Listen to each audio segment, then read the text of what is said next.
Hey everyone, and welcome back to this episode of The Theory of Why. On today's show, we're going to talk a little bit about content, and more specifically about the 5 types of content that your business or nonprofit should be creating on a monthly basis. Now, before I get too far into the types of content, let's take a step back and talk about content overall. Now, this is a piece of your overall marketing strategy.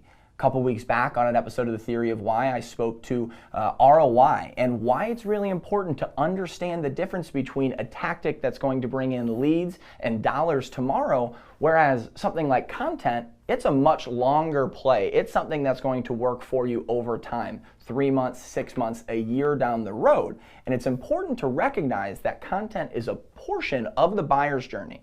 So an individual, whether this is a donor or a consumer or even a volunteer, they're at the awareness and interest stage of their buyer's journey when they're interacting with you in content. And so you're trying to usher them along that line.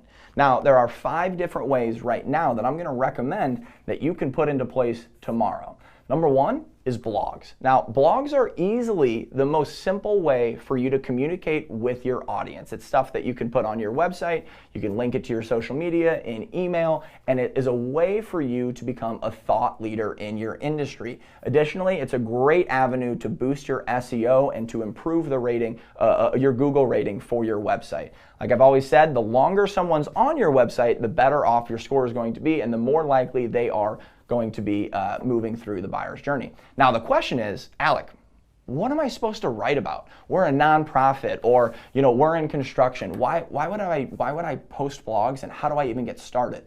Really simple, actually. Go to your sales team, to your marketing team, or your outreach, fundraising, whatever team you have that interacts with customers, donors, or volunteers on a daily basis, and ask them, what are the top 5 questions people ask about our cause, about our profit or products, or about our services?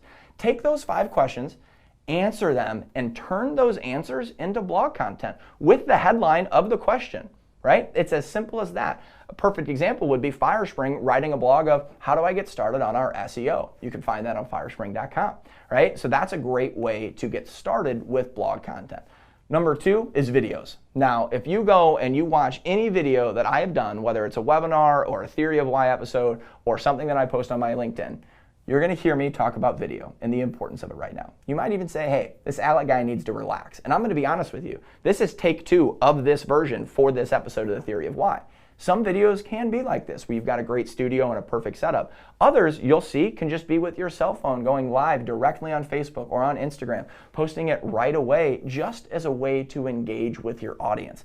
I will continue to say that video represents the best way for you to be transparent and authentic with your audience, whether it's talking about your product, your service, your impact, or even really just what you guys are doing in response to the COVID-19 pandemic.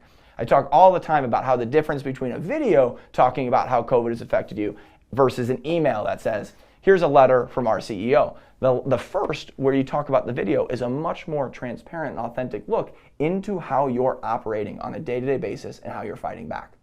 Number 3, podcast.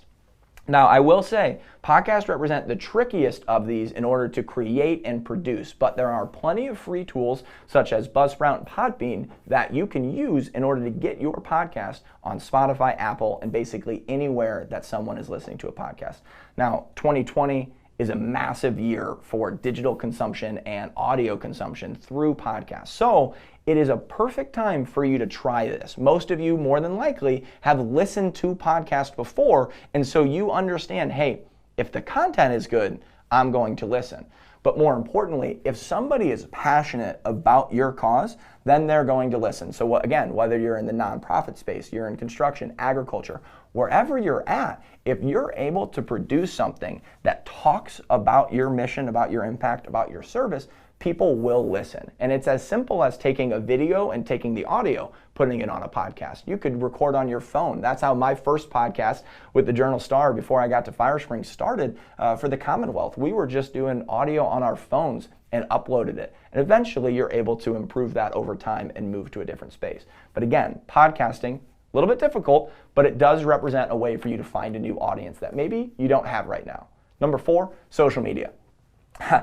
I can laugh all day about social media. It is a fickle game, and you can go back and watch a previous episode of The Theory of Why where I talk about, hey, there's all of these different platforms and I'm trying to post 100 times a week, and we need to focus on quality rather than quantity right now. So again, I'd rather you post 3 times a week on 2 channels than 15 times a week on 5 different channels, and it's not the right type of content, and it's just templated content that you're putting out there. I understand that that might be what you have to do given your team, given your situation, bandwidth, timing, budget, but I think you could actually scale that back and say, okay, what 2 platforms do I absolutely have to be on? For some of you, it might be TikTok and it hasn't even come to your mind yet. For others, it might be LinkedIn. That is another great space for you to be a thought leader and communicate with your audience. Just take a step back and say, hey, who are our customers? Who are our donors? Who are our volunteers? Type it in real quick into Google, reach out to me at Firespring, we can look at this. We'll actually be able to say, okay, your audience, they're always on Facebook. That has to be a platform you're using. Or we might say, hey, Instagram and TikTok is where it's at. You have to start creating content for that. Lastly, number 5, email. Now, I'll tell you, when I started this video, I was thinking, you know what, I might leave email off. You know, it's overlooked and it's not something that everybody uses. And that would have been a mistake, just like it would be a mistake for you to not utilize email in your content strategy. Whether you're offering coupons, limited time offers, or you're telling a story about someone that you've impacted or someone who works for your organization or your team, it is a perfect opportunity to communicate with a captive audience. They have to actively choose to open your email and continue on through the website. So if you use email the correct way, you can actually get a captive audience to go right through the buyer's journey and say, okay, they're interested in this. Now they're starting to feel like they're confident that they know what we're doing, and now all of a sudden they move to our website. So don't forget email. It doesn't have to be as often, but it's still a great way for you to communicate with your end user. So here's my challenge for you. This is 5 different types of content. In a perfect world, you're creating all 5. Maybe right now, you're only creating 1. It might just be social media. Maybe you're doing social media and media. Add at least one of these content types to your content strategy for 2021. So what does that look like? Take a step back, like I said, and say, hey, where's our audience? What type of audience do we have? Are they younger? Is it a little bit of an older audience? Is it a mix? Where are they, and what type of content are they consuming? And then say, okay, no matter what, by January of 2021, or maybe you say by March of 2021, going into second quarter, you're going to produce content in that field. Have a great day.